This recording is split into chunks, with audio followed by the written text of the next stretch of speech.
জুলাই অভ্যুত্থানে আওয়ামী লীগ সরকারের পতনের ৯ মাস পর দেশ ছাড়লেন সাবেক রাষ্ট্রপতি আব্দুল হামিদ। বুধবার ৮ মে দিবাগত রাত ৩টা ৫ মিনিটে থাই এয়ারওয়েজের একটি ফ্লাইটে তিনি দেশ ছাড়েন বলে নিশ্চিত করেছে শাহজালাল আন্তর্জাতিক বিমানবন্দরের দায়িত্বশীল একটি সূত্র।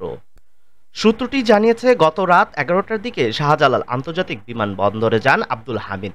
সেখানে যাওয়ার পর ইমিগ্রেশনে প্রয়োজনীয় যাচাই বাছাই শেষে দেশ ছাড়ার সবুজ সংকেত পান তিনি। পরে রাত ৩টা ৫ মিনিটে থাই এয়ারওয়েজের টিজি ৩৪০ নম্বর ফ্লাইটে ব্যাংককের উদ্দেশ্যে ঢাকা ছাড়েন আব্দুল হামিদ।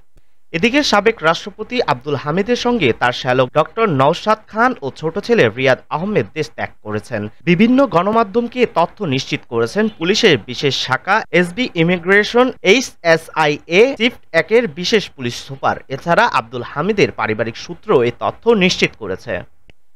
HSIA শিফট ১-এর বিশেষ পুলিশ সুপার আরও জানান, সাবেক রাষ্ট্রপতি আব্দুল হামিদ চিকিৎসার উদ্দেশ্যে ব্যাংককে গিয়েছেন। আমরা তার ভিসা ও কাগজপত্র যাচাই বাছাই করেছি।